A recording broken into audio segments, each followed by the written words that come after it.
Okay, man, are you ready to go? I'm ready to go. Now, come on, now crank this motherfucker up.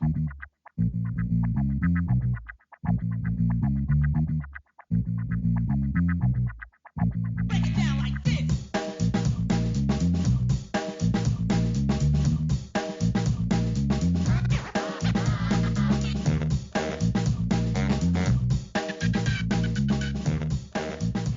Hello, Internet.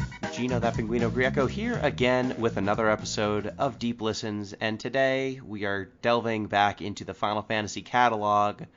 Time to discuss Final Fantasy XIV, Dad of Light.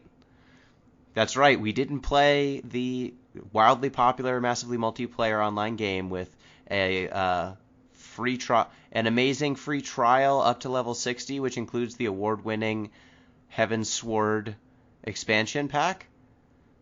We did not play that. Instead, we watched the Japanese drama about an insufferable jerk who gets his dad into Final Fantasy XIV. But we'll talk more about that once we get started. Joining me in our discussion of Final Fantasy XIV: Dad of Light, I am joined as always by Chris ZombiePie Redacted. Hello. Just yesterday, speaking of quaint Japanese things, I was spending time with my Japanese grandmother and came to the realization that my grandmother has a very, let's say, lurid and clear understanding of cock and ball torture.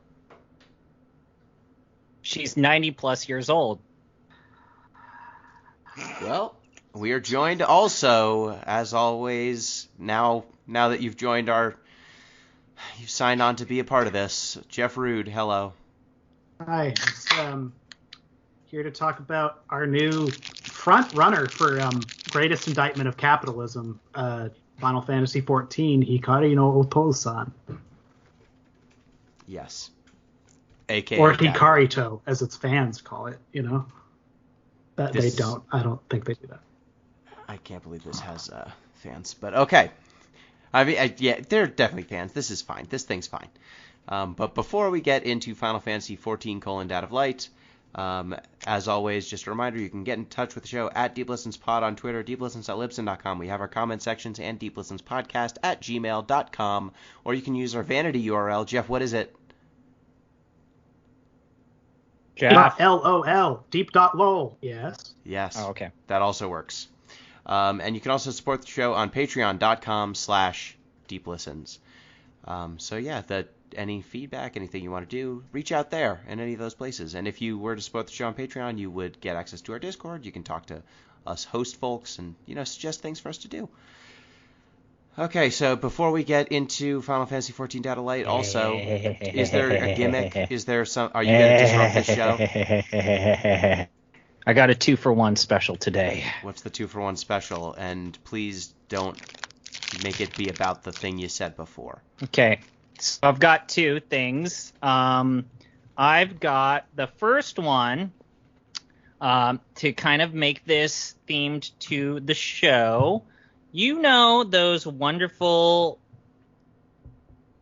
cakes, Japanese cakes, that normally have bean paste in them?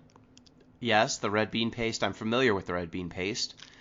Red bean paste between two, let's say, pancake-looking cakes, right? Yes, I have had those. They sell them as though they are desserts, but red bean paste is not sweet, and I do not find it to be a good dessert.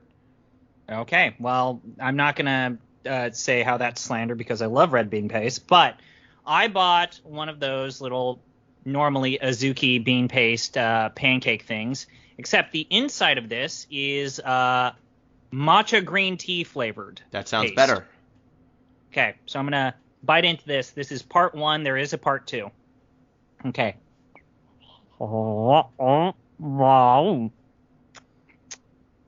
Jeff, quick question. Quick cue for you, Jeff. Sir. Yes. Do you make sounds like Chris does when he chews food, or do you think he's just doing a bit? No, incidentally, I only make sounds like that when I'm using products from gratefulpain.co.uk, your source for all of your cock and ball toys. God.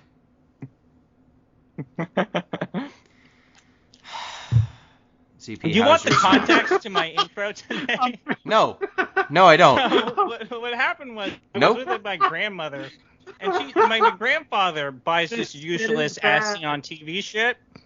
And so he bought a kit, and it was like a cell phone holder that was like cloth and nylon.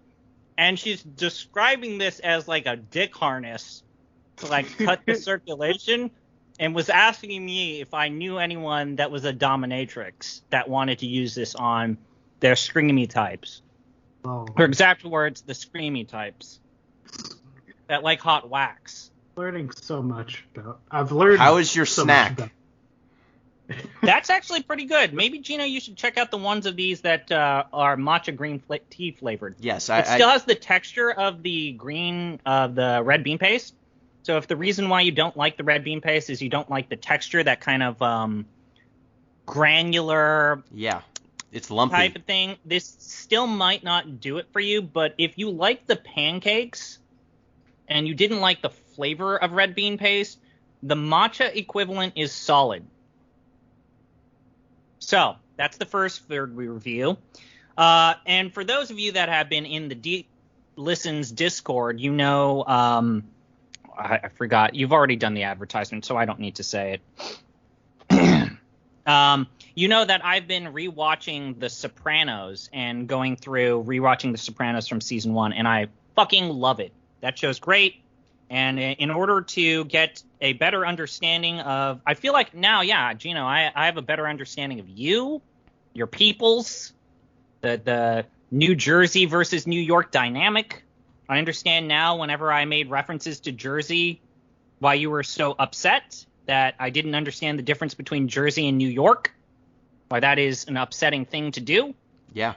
But I went up to the local Italian deli and decided to do something that I've seen on The Sopranos. I went up to the clearly Italian American deli man and I ordered gabagool. Okay. And You so I ordered have some gabagool. actual gabagool, Gaba. which is Gabagool. just Capicola. It's just for whatever reason, Jersey decided to invent its own language, and we have to live with the consequences of that. But I'm gonna have Capicola from the actual Capicola ham. Capicola, Shade. brought to you by Brave Fencer Musashi. That's the name of one of the characters Mm-hmm. in the all-you-can-eat kingdom. Oh, this is really good. Oh, wow. Yeah, it's good. It's That's no a 5 out of prosciutto, 5. Yeah, I think I still prefer, like, prosciutto. but it's good. Yeah, that's 5 out of 5. The pancake snack, I'm going to give a 4. Okay. So it's probably better than red bean paste. My problem with the red bean paste stuff is it's never the thing that's containing the red bean paste. It's usually that I'm eating something that I expect to have a delicious filling, maybe a cream filling or something, and then, shit, it's red beans. Do you get the one that's, like, fish flavored, where it's, like, deep fried before it's served to you? I have seen the fish-shaped ones with red bean paste in them, and I always, again, expected that when I bit into those, it'd be like a creamy filling or something, and instead it's red beans. This might just be a cultural thing. I think red bean paste is delicious. Yeah, we made some for New Year's last year. We were screwing around. We got a bunch of red beans. We made red bean paste, and then we made this Korean New Year's dish, which is patjuk. I think it's dan patjuk. It's red bean.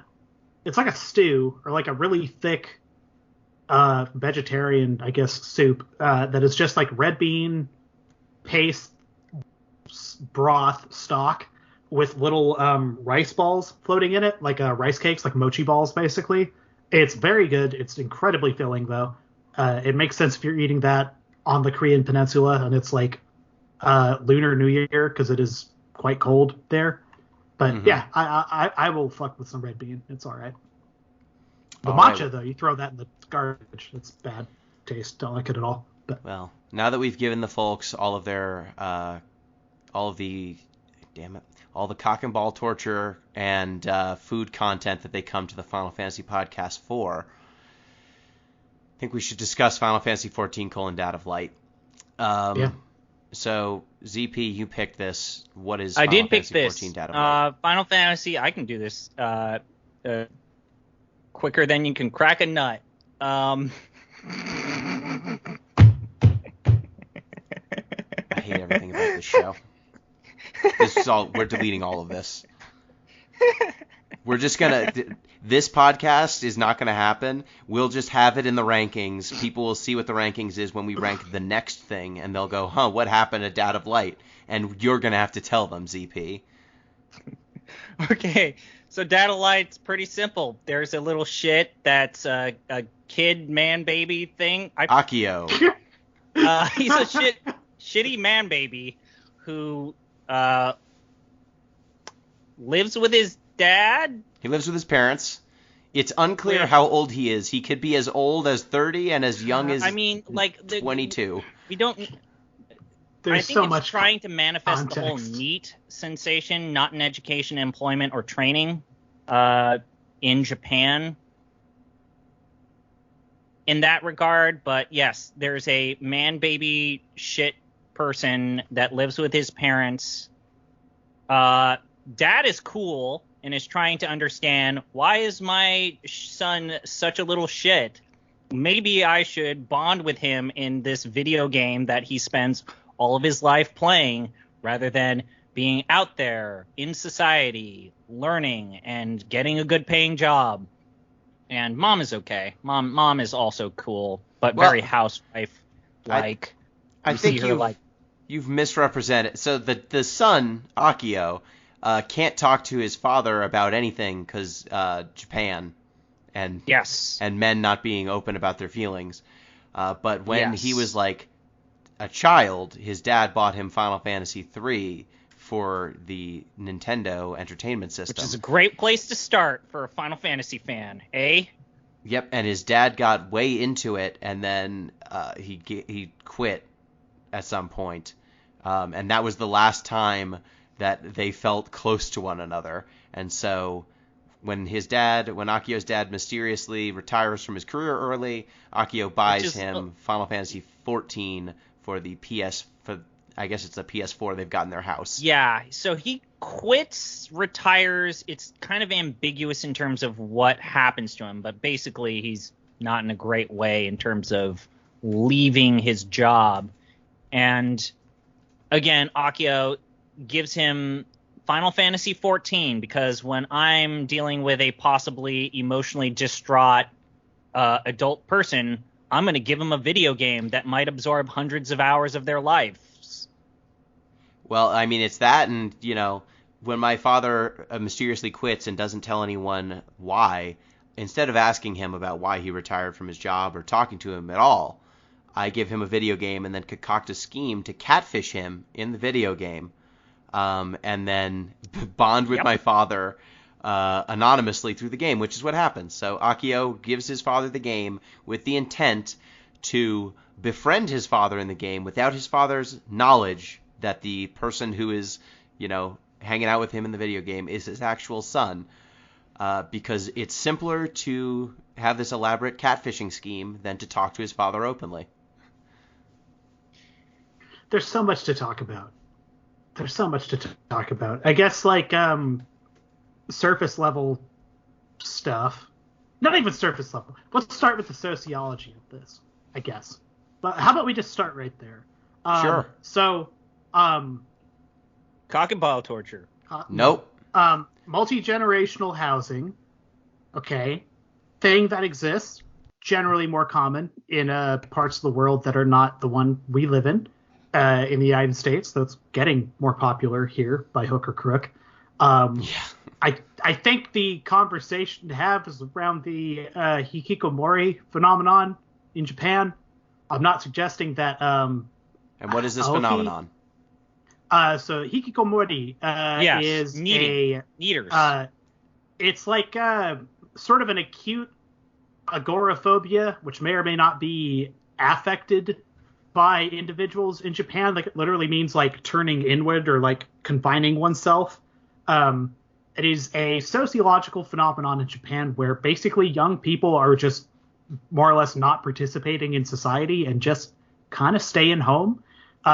it's adjacent to the NEAT phenomenon, but it's like quite deep.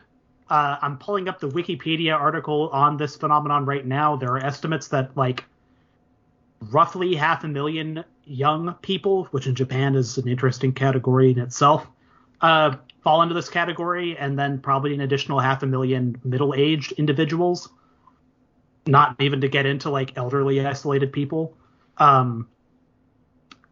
Does the son in this show like embody traditional hikikomori values? No, he has a job.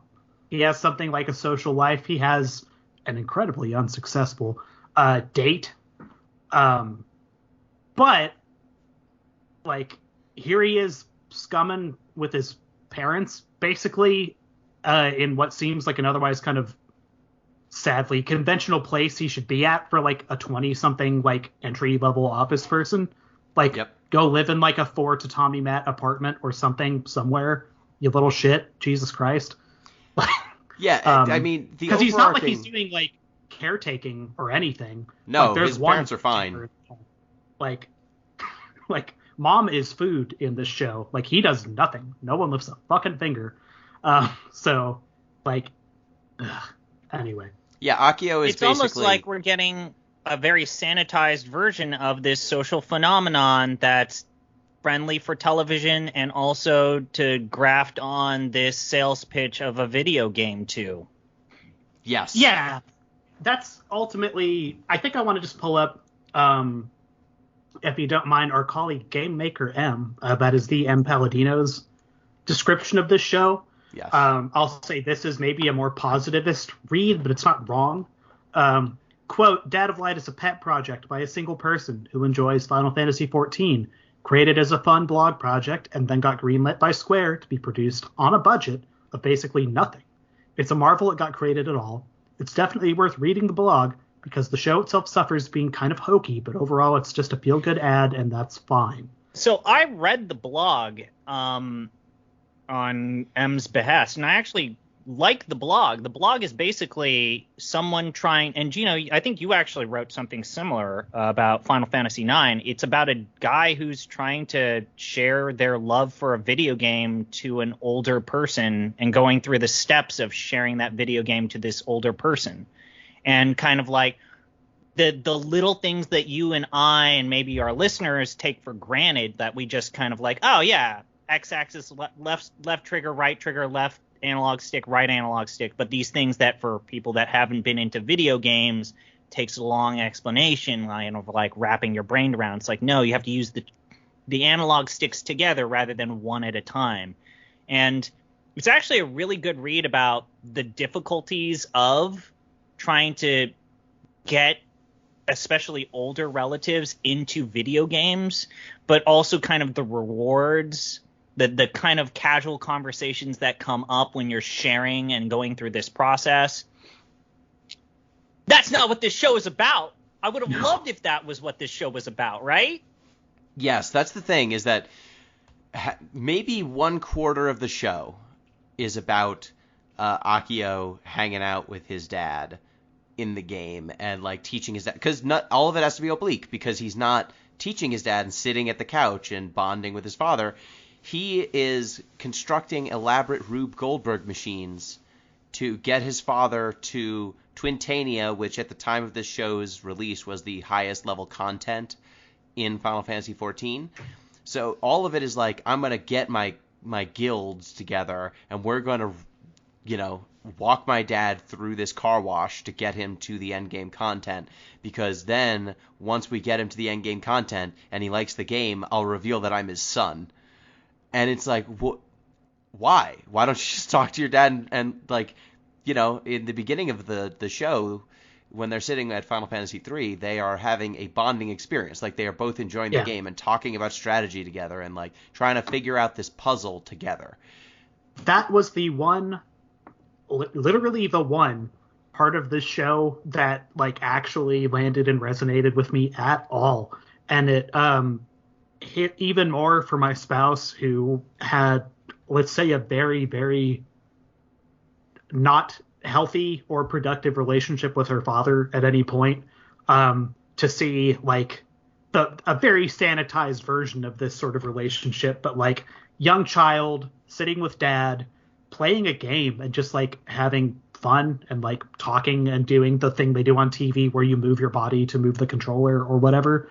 Like, it's endearing. It lands. Like, it's hokey and corny, but put any red-blooded American that cares about family values in front of that, and they're probably going to feel something. But it just goes so stupid far from that, I guess, to tell the story it needed to. And yeah, you get into why can't you just talk? Like, because that's the tension here that isn't ever really dealt with. Like, the question is never even asked, I guess. Like, why can't you just talk? Like, it's just, of course you don't talk. Like, of course you don't. Why would you? That would be icky and weird. It would not be weird? Being a hot cat lady to your dad for months. Yes. Like, for months.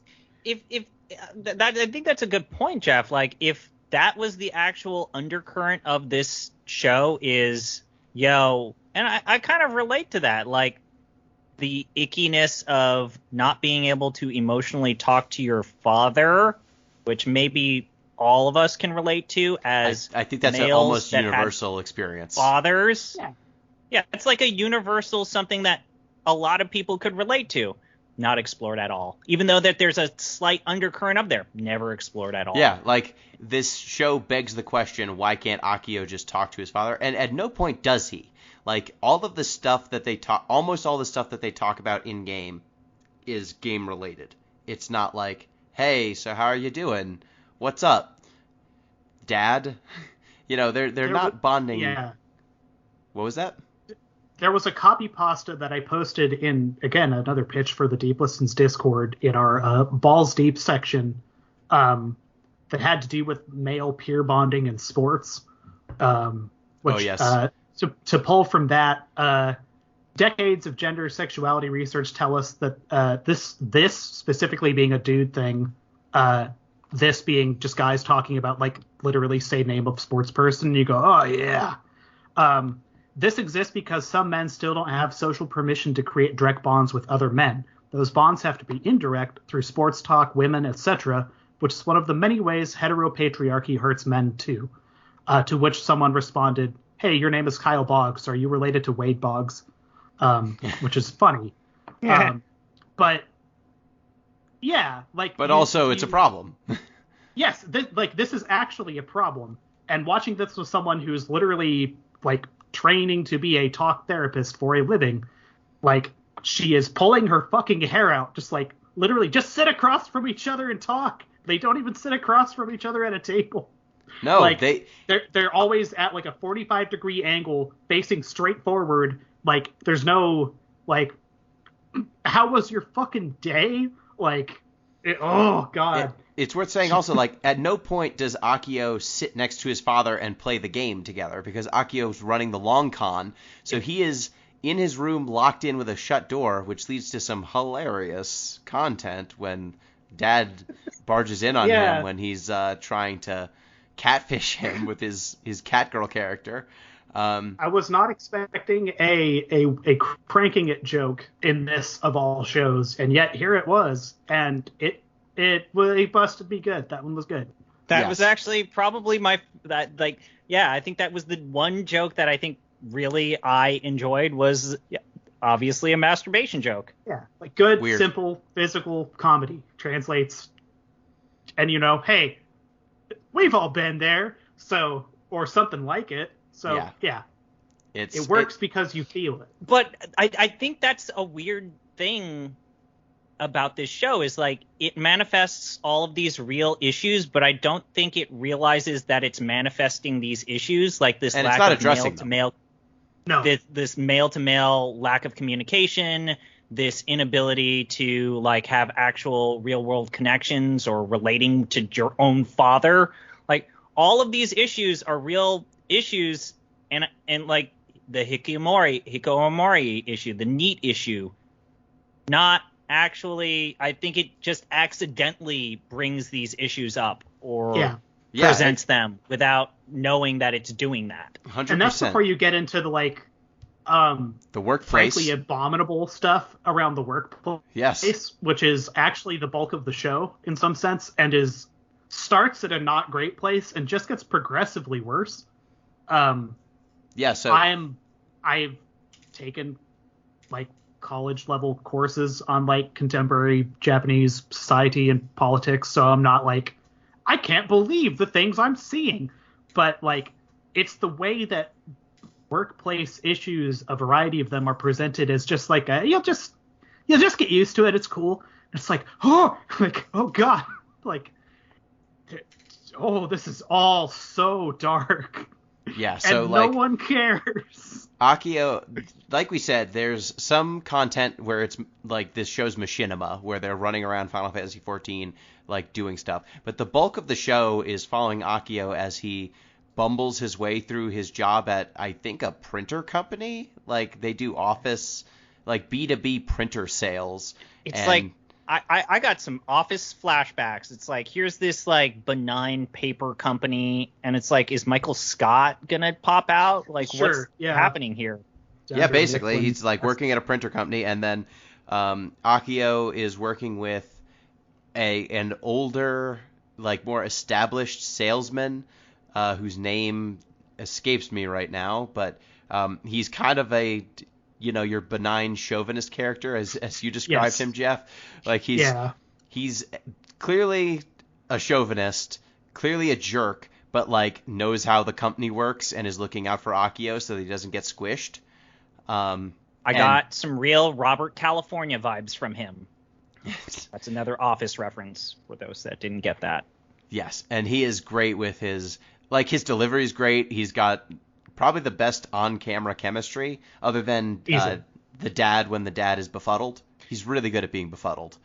But those two actors seem like they're on a different show than all the other actors. They got cast to be in a real show, and everyone else is yeah, we're just getting these paychecks.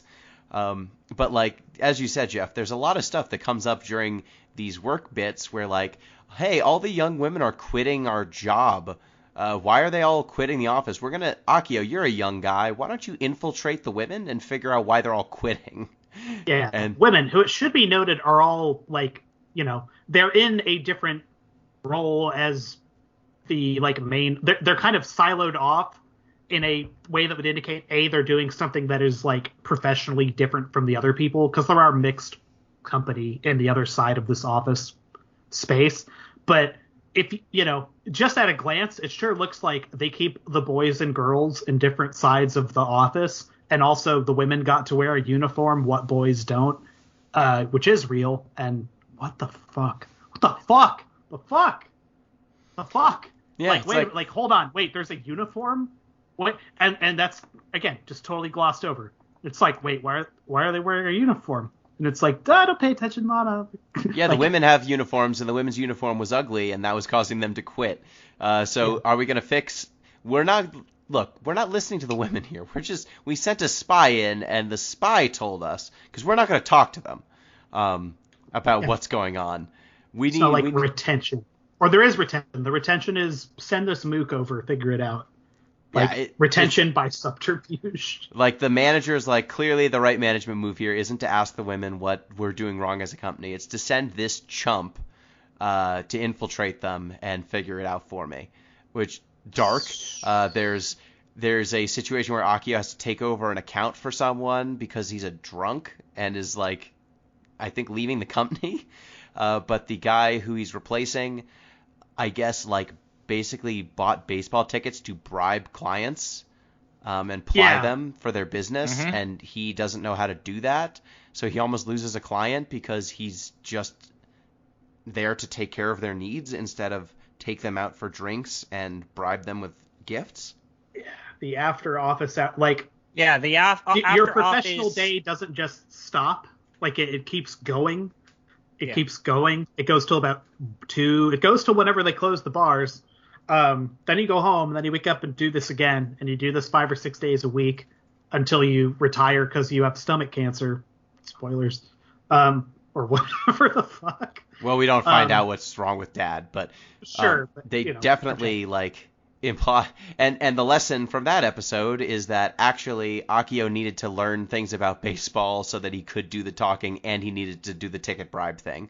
Yeah, just, take your personality and just assume it nice and deep. Just bury that shit nice and deep so no one ever sees it, because you're just for us now. You work for whichever Zaibatsu it is you're assigned to at birth, and you just stay there. That's just how you do it. The Iron Triangle. And we get there was the episode where there's two women who are fighting for some reason, and Akio has to learns that interfering and trying to help them communicate is a mistake. He should instead just let their passions go by, because they will get over the problem. Which, a number of things, but among them, as literally the manager person of this office is just watching these two young women get escalated to the point of throwing hands at each other. Yep. At which point, I think in most office culture I've seen in the United States, which I'm not going to absolve of everything, but someone would at least be like, look, you literally can't do this in this space. You can go to the parking lot, and then you can come back when you're done, I guess, if you must, but you're not going to do this in here. But no, they just stand there fucking slack-jawed, just like, women, wow, they're crazy. Ugh. Awful. Yeah. So just out of curiosity, what is your two's exposure or relationship with J-dramas and K-dramas in general? I would watch, because I feel like I might have the most experience. I would watch some with my host mom a little bit when I was in Japan. They would be on, and I would watch some dramas. And that's kind of my overall. And I watch some soap opera stuff in the U.S., which is not that dissimilar. Yeah, I lived in mainland China several years ago, so I watched a lot of mainland Chinese dramas when they were just on television, wherever I happened to be in a day. And then when I was studying Korean, there was a little stick your head into the tank K-drama exposure, which none of which really stuck. So I'm familiar with the format, I guess, for lack of a better word. Yeah, and we don't need to go over the format of a K-drama or J-drama, but what is important is that this style of drama, whether Korean or Japanese or even Chinese, the intended audience is always female houseworkers, usually, housekeepers, females that are expected to live or intended to live based off societal pressures, not necessarily saying that this is a good thing, but that's the intended audience. And what's kind of weird here, and I think this is why it's so clunky, is you have people who are used to making, because this is a massive industry of making these K-dramas and J-dramas. You have that same industry trying to make a male experience-driven drama, and I think a lot of the, let's just say it for what it is, the fucking it up is, at least in my impression of it, is people who are not used to showing that perspective in a way that's not kind of icky, gross, kind of, oh, fuck, just stop. Yeah, it feels like there's some genre work here where someone's making something that they actively don't understand. And I think that really comes to force whenever we go into video game world. And I get that, they kind of had to do this, of use machinima, that type of thing. But you can tell that they are not comfortable with how the characters animate, or the framing for some of these scenes. It's just oh god, we're gonna do a snap zoom here, that type of stuff. Have you ever seen a show, or really any media, where it's every shot just lasts just ever so slightly too long? You should have cut away about a second ago. Why we didn't need this? Because every single sequence of machinima in this show lingers just too long, every single one of them, and it ruins it. It's awful. It's unwatchable. So yes, there's definitely an editing concern. I definitely felt that. When it comes to how they, cut up this machinima and made it, there's actually some pretty interesting conceits to how they did the in-game footage in this game, in the show. They use no computer graphic manipulation because the budget was too limited. So basically, they made a character walk around in first-person mode, and I guess they must have had multiple characters, or crouching or standing, because some shots are above, some shots are below. So maybe they have a Lalafell, like one of the really small characters, super short for the low-angle shots, and then a big tall character for the high-angle shots. But they basically experimented for a few weeks doing this, as a proof of concept. And once they did, they were like, okay, this is fine. And I even read another interview where, like, one of the biggest issues they encountered was trying to match the frame rate of the video game with the frame rate of an actual television refresh rate. And they had to, they spit it out at 24 hertz or whatever. They had to settle on 30 frames per second, but on 4K, because 4K was the only one that kind of worked. They couldn't do 1080p. They couldn't do 1440p. It had to be 4K, 30 frames per second. And they did that intentionally because they were like, well, they're on apartment Wi-Fi, so maybe the internet's not great. So they wanted it to look like they've got kind of a bad internet connection deliberately. And then there's the part where he plays the game on his laptop, which isn't it amazing that this game runs so well on your portable laptop on office Wi-Fi. The game, which by the way is Final Fantasy XIV, which is free to play the first 50 levels. And when it runs on a PS4, you can not hear it at all. It's totally silent, which was, I think, the least plausible part of the show for me. But to get back, before we talk about the whole the indictment of capitalism side, I do want to say that in terms of the emotional component of this, because look, I'm not trying to apologize for this entire genre, and we don't need to get into a giant discussion about it, but these shows are meant to boil down emotions, the base emotions of love and belongingness, into a very hypercharged version of this, because this entire format is about getting everything that you need to get done in about 20 minutes, because X number of minutes need to be done for commercials and sales pitches, which actually kind of makes this thing being a sales pitch in of itself kind of genre appropriate. Because that was the whole point of these shows when they were in their inception, like General Hospital, The Days of Our Lives. These shows were meant to take up a block of time when television was not watched by a lot of people and create gaps so as that people could watch commercials. That was the whole point of the daytime drama. And literally called soap operas, not because of anything that happened in the show. Sell you soap. That's the reason why it's called that. Yeah. And so I actually thought it was genre appropriate that it was a sales pitch, and the hypercharged emotions. This is, again, not trying to apologize for it, not trying to make this, but the emotional appeal is, I think, if we get into the M. Palladino juice, you chop off the head of the bug and the juice comes out.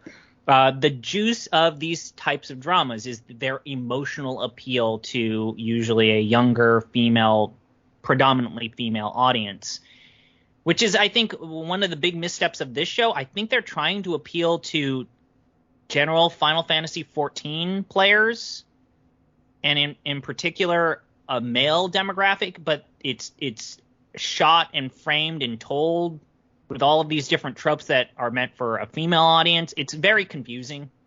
And the mushy romance stuff is really when I felt this is just a K-drama, J-drama crew and staff that don't know what the fuck they're doing.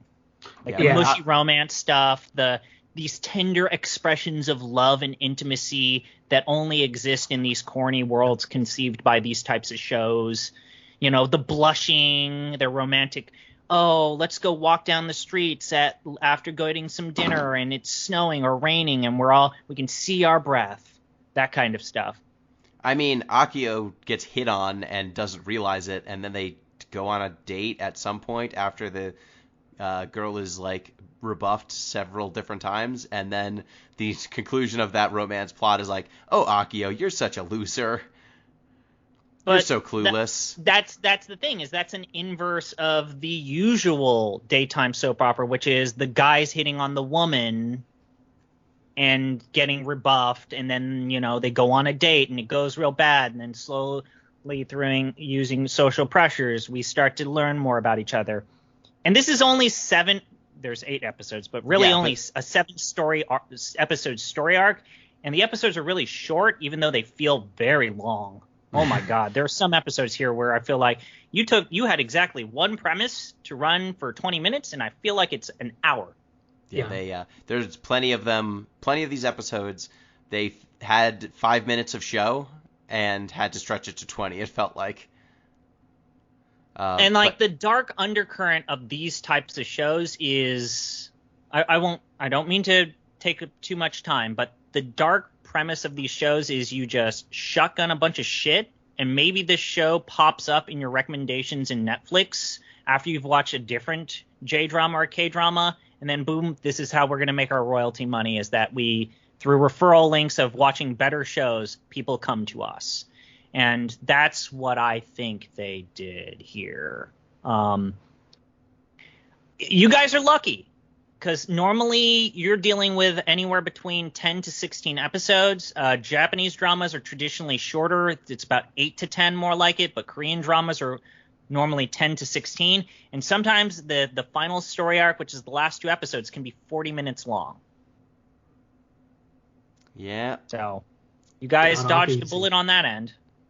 Compares favorably to things that are twice as long. But everything about the lighting, the framing, the sets, like, it's just typical, you know, J-drama, K-drama stuff. I think that it represents, when I've been to Japan, it represents modern Japanese furniture and decor pretty well. Yeah. But that's not very hard to do. Yeah, it definitely has contemporary architecture and furniture. That is true. For as furnished as that apartment is, they literally just went to a Daiso and had about 10,000 yen and were just like, go nuts, whatever you want, just get it all. Like I think the only things that are served to the family are curry and some fried chicken. Like the catering budget for this was minuscule in addition to everything else.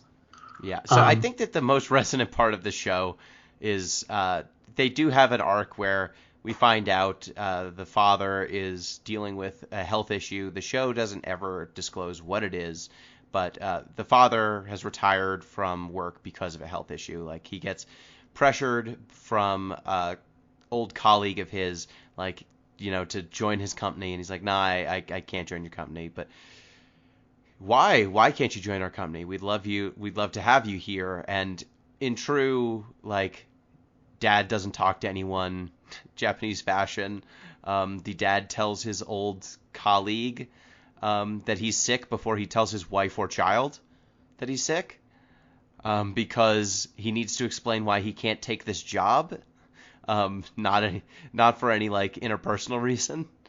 Though I guess he is friends with this old colleague, so it's not completely mercenary work reasons. But it's slowly revealed. Actually, Akio finds out from from his dad's former colleague or good friend that his dad is sick. His dad never tells him directly, and he finds out online, like in the game, from his father, not in person. I think it's like after they've had a conversation where his catfishing character tells his dad that he should talk to his family about being sick.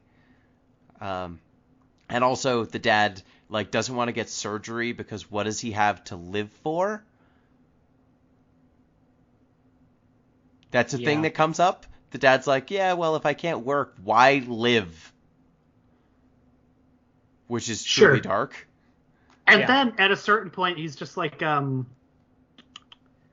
The son in game is asking his father's avatar, like, what got you into this game in the first place? And his response is like, my son, he lives with me, and he's basically a loser, but he's the one that got me into this game. Just straight up fucking disses his son. Like, talks about him like brushes him off like so much dust on so many shoulders. And Which it's I just would never too. brought up.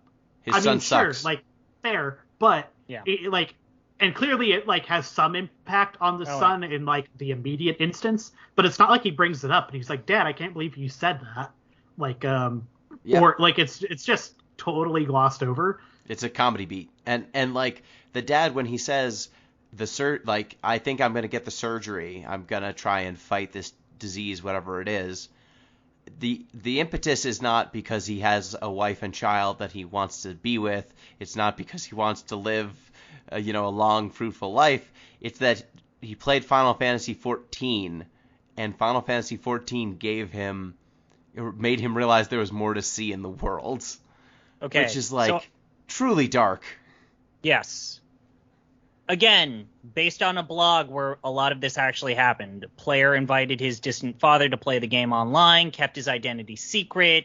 I want to point out that the player's avatar was named Matey, and the dad, jumping into this video game, named his character Indy Jones. Yes. It's great. And I feel like it's important. Like the whole keeping your identity secret stuff, again, based on an actual story. That's what he did. And it is worth mentioning that, also the player that actually ran that blog died of colorectal cancer. I think in this year they passed away from cancer. The young person or the the young father? person died of colorectal cancer. I didn't realize that. That's a shame. Yeah. They took this show and turned it into a movie. And they cut a lot of the faff out. And I actually think that the movie version is a bit better. I will say, though, and I feel like we're dancing around the issue, the guy who plays Akiho is intolerable. Holy shit. Dancing around it, I feel I've been pretty explicit on the fact that he's terrible.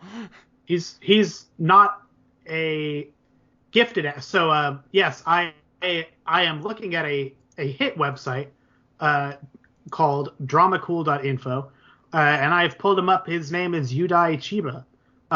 He is from the Tagajo city in Miyagi Prefecture of Japan. He was born March 9th, 1989. He is 173 centimeters tall. And I want to tell you that he has 11, 15, 16 credits before Final Fantasy XIV, Hikari no Otosan, and about 25 afterwards. So this, in fact, did not torpedo his career. Well, I mean, 18. You kind of got to understand that you're judging by J-drama standards. Like, sure, I'm fairly certain he did the job. Like, he did what they asked him to do as an employee. But to my sensibilities, he's terrible. Most of the things his character does are terrible, and he's not especially convincing at playing this character either. A single episode of daytime drama content, about 20 minutes, is done in one day. Generally speaking, 1 to 2 days maximum. They shot every single episode? Yes. Again, check out the Austin McConnell documentary, short documentary. I think it's like 15, 20 minutes long. But basically, you got to get your shit in. You got to get your shit out. We're moving on to the next episode tomorrow, is basically the philosophy of this production cycle there are a few people who can kind of cut it just because it is so overwhelming. And two things about it. There are people like this gentleman who kind of, this is where I can get the base done. What was expected of me, I'm able to do. But for a lot of people, they view daytime dramas as like a stepping stone. Again, like fucking George Clooney was an actor on ER. He started it with doing daytime soap operas. Judi Dench was on the EastEnders, and that's how she got her career started. So it's a stepping stone. It's a ground for people to kind of get their feet wet in acting. The expectations are low as long as you can read your lines, but he did what he could, but he's not great. That's why I thought the movie version was better. No, yeah, his script's awful. He looks exasperated and frustrated real well. He's got the pretty J-drama, K-drama face that you want if you're making one of these types of shows. He's a conventionally handsome young man. I can't take this away from him. He is a conventionally handsome young man who can go, oh my goodness, I'm so embarrassed. Yeah. The dad, on the other hand, I thought was really good. Yes. He's great. He did a lot of movies with Takeshi Miike. That's how I know him. Like, he did a lot of Takeshi Miike's like action-y stuff. But yeah, the dad here is great. Mom's not bad. Yeah, I mean, they don't give her a lot to do though, which is the sad thing. Absolutely nothing to do. She cooks and is that's like, you know, to dig back into the like tragic relationship part of this. There's a real lack of communication between these two people who are married, except for the brief sequence where they like patch things up or whatever in like episode 4, I guess. Yeah. But yeah, like I guess it's fucking Mother 2 Earthbound is like the point for this, but the phenomenon of dad is phone. Like, dad is someone who is at an office who I call, and that's where my dad is. He is phone. And in this case, like, dad used to be phone, now he's home, but mom is food. Like, that's her role in this show. Like, 99% of the time she is moving food onto a table or moving food back into the kitchen or preparing food. And that's what she's got. So, you know, make it count, I guess. Yeah. I think the best part of this entire thing, other than the like dad, I think dad walking into the light at the hospital with the IV drip is one of the best shots in the whole show. And then the 8th episode, which is an ad for Final Fantasy XIV for 2 minutes, then a summary of this 7-episode show for half of it. And then the back half is kind of a side story that's told entirely in machinima about one character who is like in Akio's guild.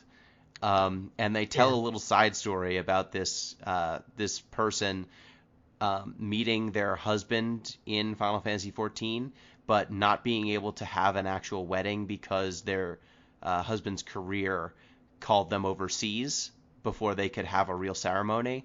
And so all of the members of the guild try to have an online, like, in-game ceremony for them because they never got to have one in person. I thought that was one of the best bits of this whole thing. Yeah, I felt done a little dirty by that, and I guess that's just me, like, wanting things that are unrealistic. But that ad at the beginning of that episode is literally like, this is a game that anyone can play. It's online. They don't literally be like, it costs this much, but it's like, it's totally approachable. People of like all walks of life, all gender identities, all rate, like anyone can like play and enjoy your time. Yeah, and like, it's beautiful and responsive gameplay, and here's the storyline too.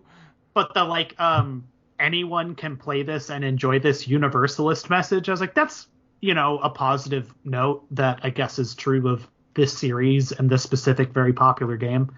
And then they talk about this avatar of this character. You don't see this person represented at all. You just hear them talking in game. And I thought they were going to be subversive about it and have it be like a same-sex couple. Which I think would have been a baller move in Japan, a place where there is still some amount of hand-wringing over the subject of gay marriage writ large. Yes. And they didn't do that, and I guess I shouldn't have gotten my hopes up and just let a good enough thing be, because it's a fine message overall. But I really thought they were going there, just based on the beginning of that episode. Like, I thought they were going to do it. Like, that would have been cool. So I don't want to, like... would have been, but yes. I don't want to demerit this show for a thing that it did not necessarily... Didn't promise. ...allude to. But how much... You know, would it have been more memorable? Yeah. I don't know. Maybe like a little. It's like this. It would have been more memorable for how novel it would have been in a Japanese show, but I don't think that this was necessarily. That's not what they were going for here. Yeah, they really. Yeah, it's a perfectly happy young couple. Let's talk about how this is. Well, you kind of talked about it. Let's talk about how this is kind of an indictment against capitalism. So the game is presented in the best possible light. You can play it on, like you guys said, laptops, PS3s, computers with decent PS4s. PS4s. Dude, you can play it on anything. It looks great. PS3. The scaling's not a problem. The frame rate, I guess they tried to make it look like it, but hey, it's just house Wi-Fi. It works perfectly. And there's that element. And there's the part of like, these people are always like, oh man, I had a rough day of work. Can't wait till I get to jump into the video game. That's the best part of my day. Like, that element was also kind of gross. Yeah, so this reminds me of, I saw an ad for a TV show called like Home Goods or something, and it was about, what's her name? She's a comedic actress. She was in Mindy Runs a Marathon. Brittany Runs a Marathon. Main actress in that movie. Fuck. Alice Lee? Let me see. One sec. Let me. Jillian Bell? Brittany Runs a I'm gonna Marathon. Was it Shannon, Brittany, Gretchen? Which character Jillian was Bell. it? Molly?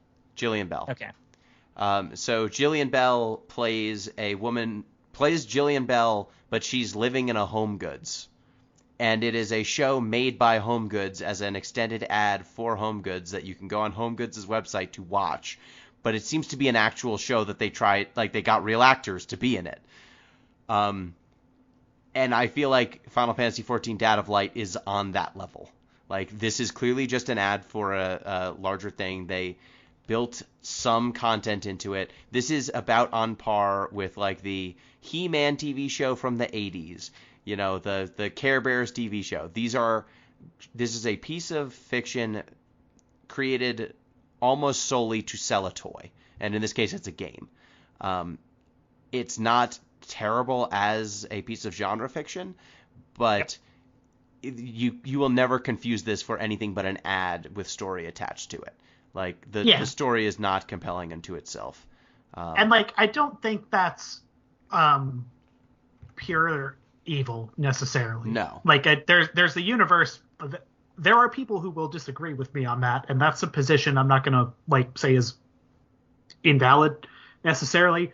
But like, I think it is very upfront with what it is. Yes. As opposed to like, you know, boy, there sure are a lot of people conspicuously holding Coca-Cola bottles in this program or sports event or whatever. Man, we just had a rough day. Let's go to Applebee's and have a family dinner there, because everybody's excited when you go to Applebee's to have a dinner with the family, right, guys? Applebee's. They've got Applebee's when you're near your family. Yeah. Let's go to Olive Garden, Gino, the most authentic Italian food for our long adventure. You know, everybody loves to be in an Olive Garden. Endless breadsticks and soups and salads. So yeah, but yeah, like the advert show aspect, like, I don't know, it's not food fight or whatever. Like, it's not utterly, shockingly, shamelessly obnoxious to that extent. It is obnoxious, like, it is doing a thing. But it just reads as more of a, like, synergy thing. Like, yes. I don't know. It's very, very vertically aligned. Like, well, I think there were people in Square Enix who, if we're not present on set, at least adjudicating the machinima production of it, if not the whole thing, definitely watched this and had creative input and had strong opinions on how things were done, because this was kind of a thing to make their product look good. So, and that doesn't, like, I don't know. Anyone who's, like, shocked and surprised by that should probably learn more about how, like, TV and films get made, I guess.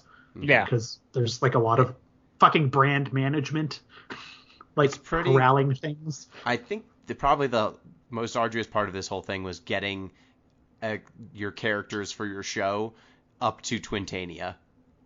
legitimately, because they did not use cheats. They apparently had people playing these characters, getting them through all the content where they needed the shots.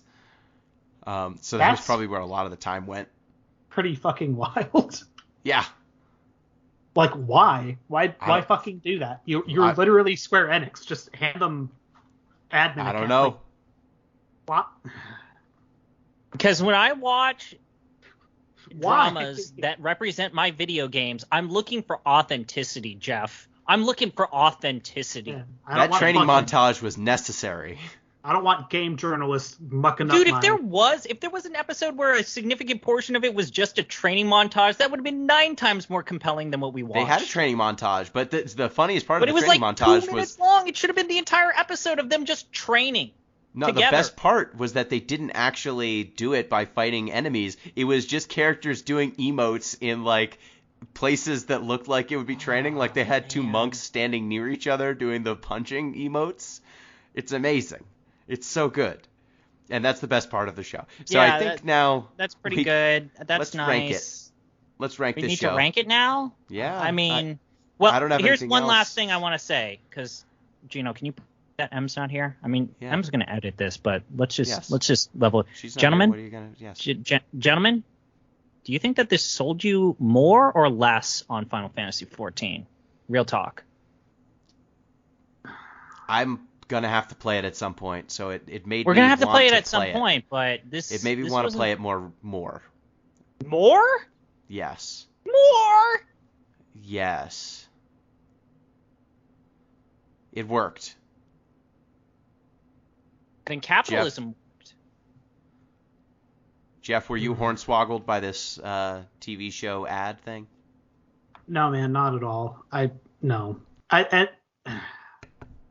don't care that this exists. It's fucking fine, whatever. But like, I'm watching a thing where it's like, look how much fun we're having. Look how much fun we're having. By the way, you're gonna have to attempt to defeat midpoint bosses in the level curve of this game multiple times, and that depends on like multiple people showing up constantly.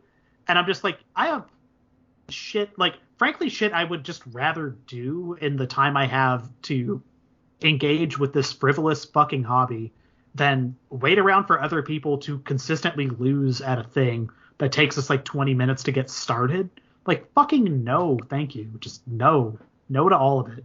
Don't care. Don't want it. So, I don't know. And I say this as the person that dragged us all A, away from this game, and B, into a different MMO that we did not like. But yeah, I don't know. You'll probably get me for a month when we have to do this, but I'm not looking forward to it at all. And this made it worse. Yeah, and I mean, the thing about this show that I think it really represents well is how this is an all-encompassing, life-absorbing video game that will take your fucking soul. Like, Gino, that part didn't dissuade you against this game? I think Akio's a chump. I think he can't control his life, You can jump and in that this, doesn't balls say. to the walls, get ready, like you can out Akio him. I think Akio is a chump who cannot juggle his life.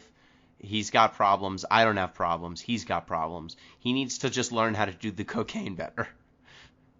That's the problem here. Get that rhinoceros horn straw, like really no friction at all. Just all goes right up in that nostril. Yes, you get that's that the drip problem. in the back of your throat. You feel that numbness. Anyway, so let's rank this thing. Data Light. Just a reminder, here's our current Ranking of Fantasies list. Boy. It goes Final Fantasy IX, then 10, then 7, then 8, then Final Fantasy VII Remake, then 5, 12, the trading card game, 1, Final Fantasy V Legend of the Crystals, Dissidia Final Fantasy Opera Omnia, 10-2, 13-2, 7, Advent Children the movie, The Spirits Within, Mobius Final Fantasy, Lost Order, Final Fantasy VII, Final Fantasy X-2, Last Mission, Final Fantasy II, Final Fantasy XI, and last and always least, Final Fantasy XIII. Where do we think Dad of Light belongs? I'm just going to go out and pick out a zone where I think that this probably belongs. Do you want to start with Let's start Legend from of the bottom. Crystals? Or Let's start at the bottom. Okay. Do we think it's better than 13? Yes. Yes. Yeah. Do we think it's better than 11? Yes. Yes. Yeah. Yeah. Do we think it's better than 2? I think so. I still think about 2. I don't think I'll ever think about this ever again until we play 14. That's about where I'm at with it, honestly. Like, It's a fair point. What's above 2, Gino? Last mission. Oh, it's better than Last Mission, though. 2 is a bummer to play. Last Mission is also a bummer to play. This is frictionless. It's 20. It's I don't know if it's 20-minute episodes. Gino. I really don't know. It's 8 20-minute episodes. The that really went over his head? The ask here is so small for Dad of Light. I don't think it's better than Last Order, even though Last Order is just such a nothing thing. So you want to put it above 2? I don't know. What is your line 2? Then, Gino? Because at least 2 has a story. It can't be higher than Last Order. It can't be higher than Last Order, is what I would say. So you think it... Okay, so after 2, is it better than Last Mission? Maybe. Because Last Mission is unplayable. Yeah. Jeff, you've been quiet on this. Because this is just getting into questions about this list that we can't ever litigate because the law. So rather than litigate things, I would say it goes above Last Mission and just be done with it. Because that thing fucking sucks ass, man. It does. It's just a boring mystery dungeon game. Yeah. I would rather... 2 is interesting but malicious. 11 is... it's 2021, y'all. It's hard to play 11 again. 13... just sucks shit at almost everything. So, shit! I forgot. I got input. I uploaded an archive from our 11 stream, and someone wrote in about. We'll read this next podcast. Someone wrote in about something they wanted to correct about our 11 podcast. Oh, good. Okay, great. Next podcast. Remember please that. Tell me more about Final Fantasy XI, please. So, are we comfortable with under Last Order? Is it Last Order or Lost Order? Last Order. Last Order. Okay, let me... I feel like Lost Order is something different entirely. Okay, so that puts... Lost Order is that bad video game. Dad... I'm writing in pen. All right. Dad of Light is now under Last Order. So the list, the new Ranking of Fantasies goes Final Fantasy IX, greatest Final Fantasy ever, followed by 10, 7, 8, 7 Remake, 5, 12, the trading card game, 1, FF5 Legend of the Crystals, the movie, the best non-game Final Fantasy media so far. We've ever had. Dissidia, Opera Omnia, 10-2, 13-2, Advent Children, The Spirits Within, Mobius, Last Order, Final Fantasy VII, then Dad of Light, new entry, followed by 10-2, Last Mission, FF2, 11, and 13, the worst piece of shit this series has ever made. All right, so there we go, which means it's now time for Jeff to pick which Final Fantasy we play next. Okay. Jeffrey. I've been really, really, really chewing on this. And I guess I'm just going to boil it down to this choice. Would you guys rather do something that would take place on a television or on a phone? Television, because I don't trust that my phone's going to last that long. ZP, how do you feel? I don't want to rock the boat. Let's do it. I can be convinced to do a phone thing. I'm still playing Opera Omnia because I have a sickness. But not very much. It's like 5 minutes any day. Why do we always have to make these secrets? I hate secrets. Okay, I flipped a coin. I forgot to decide what the heads or tails would signify. I'll go with Gino. I don't want to rock the boat here. Okay. Then this will be a twofer of two very small things. and this is going to appease one Reki from the Giant Bomb, Deep Listens. You can just edit that community. This will be a combination of Kingsglaive, Final Fantasy XV, Fuck. the hit film, and the other piece of external media for this, interactive media, A King's Tale, Final Fantasy XV. These are the movies that you have to watch for the story to make sense. He's got a long con, Gino. He's got a long con. Kingsglaive is a film. A King's Tale is a roughly 1 to 2 hour long free-to-play beat-em-up that is available on every platform non-Switch, as far as I could tell, that tells more backstory for Final Fantasy XV. Oh, goody. That now, I kind of was hoping we'd get to 15 with no context and be like, what the fuck? But now I guess we're going to know. I actually think that does the game a real disservice. Like, as someone who is engaged with all this shit. Let's air those cutscenes from this movie in black and white without any voice acting. Yes, Jeff, that makes perfect sense. I've actually played some of 15, and I have to say, Jeff, it might do the game a disservice to go in cold, but you know what does? Who did that disservice to the game? The people who made it. Oh, I'm aware. Yeah, I find all of this like so many fucking baffling decisions, but in the end, we wind up with an interesting movie and I think the only beat 'em up in the Final Fantasy continuum. So that's weird. So that's it. It's those two. It's going to take you generously 4 hours to do all of that. Okay, so Kingsglaive, I'll finally know who Nyx is, and Lucci, and yes, Crow. You will. And what was the beat 'em up's name? It's called A King's Tale, and I'm almost positive it's on Steam. It's definitely on the consoles. The sequel to the hit film A Knight's Tale, A King's Tale. I really like Knight's Tale. You hold your tongue. All right, so that does it. We have discussed Dad of Light. We have picked the next game. So thank you, ZP, once again. As a wise man on the internet once said, sometimes life is like cock and ball torture, but without the cock and balls. Thank you, Jeff.